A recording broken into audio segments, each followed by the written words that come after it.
Hi everyone, I'm Elizabeth, one of the stylists at Charlie Goss Style, and today I am going to chat through oversized clothing and how to wear them as a petite person. I'm 5'1", and sometimes it's hard to wear oversized clothing without feeling like you're really sort of getting lost in the clothing. So I'm going to show you 3 key pieces: an oversized blazer, an oversized button down, and a wide leg pant. So I'm gonna give you some tips and tricks on how to style these pieces so that you don't look like you're getting lost in your oversized clothing. The first piece we're gonna chat through is the oversized blazer. The number one thing you need to keep in mind is proportion. If you're wearing a blazer that is oversized, you want to offset the size of the blazer by the other pieces of clothing that you're wearing. The baggier and bulkier proportion up top is now balanced with the slimmer jean. Along with the slimmer jean is the fitted tank top. So adding both of these pieces underneath my fitted blazer help to create shape. You can see that I still have a waist and I'm not adding a lot of bulk on the bottom. A couple other things that you can do to help with the oversized blazer and feeling like you're not drowning in it as a petite person is, number one, looking at the length of this. This blazer is not a petite fit and it is a little bit long for me. So if you have the option and you can order a petite blazer, do that. It will help to shorten the length just a little bit so it doesn't feel too long. Another tip that I strongly recommend is rolling the sleeves. You can roll it up and just do a little tuck as you go to try to hold it in place, or you can use these fun little armbands that just push up onto your sleeves. So you can put the armband, obviously I've chosen a black one because you won't see it with the black blazer, just push it up to about the elbow and do a little bit of bunching around, and that will hold your sleeve in place all day long. The reason you want to push up the sleeve of your blazer when you're wearing an oversized blazer is to help balance the proportion using your own body. You don't just need to use clothing to balance proportion. You can use your own body to help offset an oversized piece of clothing. So in this case, I'm going to use my wrists and my forearms, as they tend to be one of the smaller parts of your body, to help offset the larger oversized nature of the blazer. The next tip is wearing a shoe or a boot that has an elongated toe box. It can be pointed, it can be squared. The key is to have it elongated. The reason you want an elongated toe box is because it will help to lengthen your leg rather than shorten it. So once again, just helps to balance out the proportion of the oversized blazer. Okay, so the next piece of clothing we're gonna chat through is the oversized button down. I absolutely love an oversized button down, but it is easy to find yourself swimming in them if you're a petite person. First and foremost, if you have the option to order it in a petite size, do that. Another tip, look at the name in the description.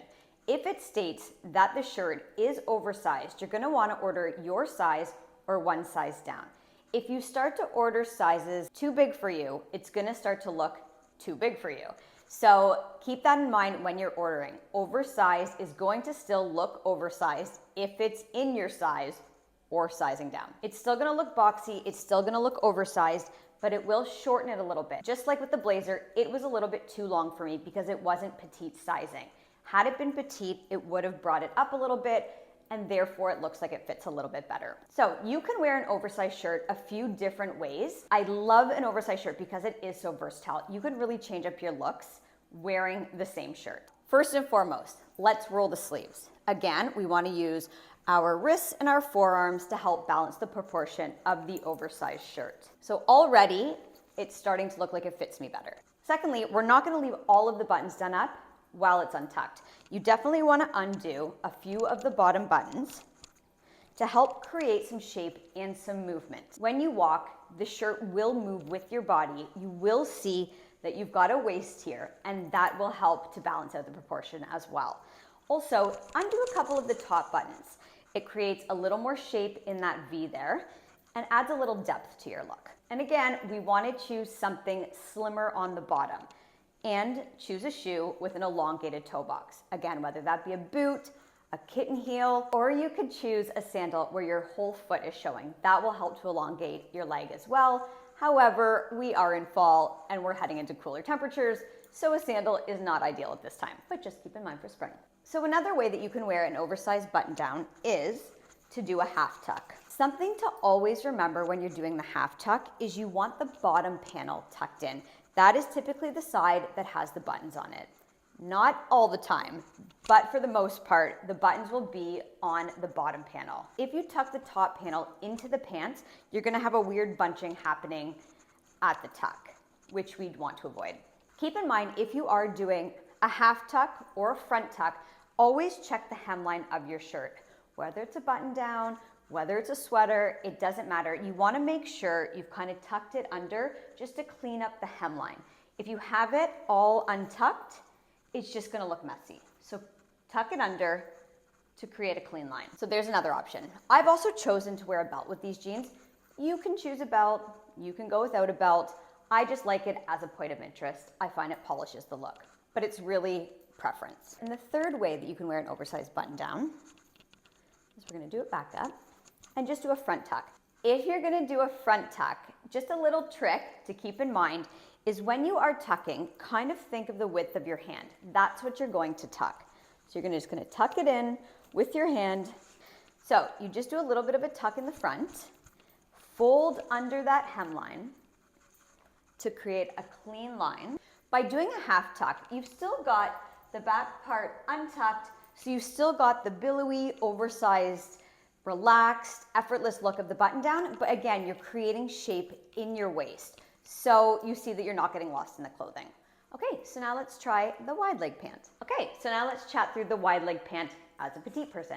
As you can see here, I've chosen more of a cropped wide leg pant, but you can do full length, cropped, it doesn't really matter. The main thing to keep in mind is proportion. So in the last two examples, we had the oversized blazer, the oversized button down, and because those were top heavy, we chose a slimmer bottom. Obviously, we're gonna reverse it in this case. We've got wider, bulkier, baggier on the bottom, so we're gonna do something a little more fitted on top, again, to balance out proportion. It's all about proportion. So one thing I do wanna suggest is if you're wearing a wide leg pant and a fitted top, tuck your top in, it's gonna create some shape in your waist, and again, play with the proportion. Wearing a fitted shirt tucked into your wide leg trousers or jeans though, is not your only option. You can also wear a cropped top. Say you've got a high-waisted pant and you've got a cropped button down or like a boxy cropped t-shirt, you can totally do that as well. You just wanna make sure you're creating some shape in your waist. That's really the key point. Say you're wearing a baggy, low-rise, wide leg denim, then you can always do a front tuck with a t-shirt. So a fitted full tuck top is not your only option. You just really wanna remember to create some shape in your waist and help bring it together. Footwear is also very, very important when you're wearing a wide leg pant. So today I've opted for a pointed toe kitten heel. You can see part of my foot here. It really helps to elongate the leg.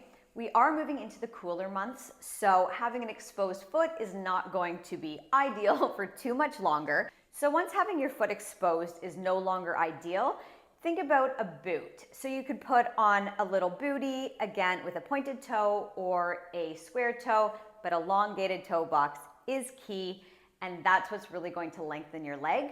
You don't want to wear a chunky shoe at the bottom of your wide leg pant. That base will be too bulky and will shorten your leg. The key thing to remember, especially for us petite girlies, is to lengthen our legs rather than shorten them. So you definitely want something that is longer in the toe rather than short and chunky. The short and chunky creates too much bulk, and that is not what we want. Okay, so my last look I'm gonna show you is going to go against all of the rules that I just said. We're gonna get crazy, so here we go. Okay, so here's my final look. I have been preaching proportion throughout this entire video, and I've kind of just thrown that all out the window. So if you do like to break the rules, here's one you can break. You can wear oversized on the top and oversized on the bottom, should you wish to. As a petite person though, there are definitely some tips and tricks we do need to keep in mind, otherwise we will get lost in our clothing. So first things first, let's roll the sleeves. You see how that immediately helps with the proportion? Again, I'm using my own body to help balance out the proportion. Okay, next up, we're definitely not going to leave the shirt all the way buttoned up, just like when we had on the slimmer bottoms. Even with the wide legs, we're also going to undo a couple of the buttons and a couple of the buttons up top. So when I'm just standing here, obviously you're not going to see a lot of shape, but when I do start moving around, there is movement in the shirt when it is left unbuttoned like this. It will show some of your waist and help to create shape that way. Another way that I would wear an oversized shirt with a pair of wide leg pants is to do a half tuck. You could do a front tuck or you could do a half tuck. It's totally up to you. I do sort of like the half tuck because it still gives that cool, effortless, relaxed vibe that you're going for when you are wearing oversized on top of oversized. So remember, we want to have the clean line when we're tucking, and there you have it. It goes against the basic rule, but it can still work. You just want to make sure that you're creating some shape, balancing out the proportion using your own body, and obviously footwear is really important. If I had a chunky shoe on with a wide leg pant and an oversized top, I would look like a toddler walking around in my mom or dad's clothing. So that's obviously what we want to avoid. So the final thing that I do want to remind you of, as a petite person, so this is someone who stands 5'3" or shorter, if you have the option to get your oversized clothing in a petite version, do that. And if you can't get your oversized clothing in a petite option, make sure you're always ordering your size or the size below. Do not start ordering sizes larger than what you would typically wear, especially if it isn't in petite, because you are gonna look like you're just in clothing that is too big as opposed to oversized. You still want your oversized clothing to fit you. You don't want it to look like it's too big. And if you start ordering sizes that are too big for you, you are gonna look like you're wearing clothes that are too big and you're playing dress up. Okay, so if you have any questions for me, just leave them in the comment section below, and we'll see you again soon. Have a great day.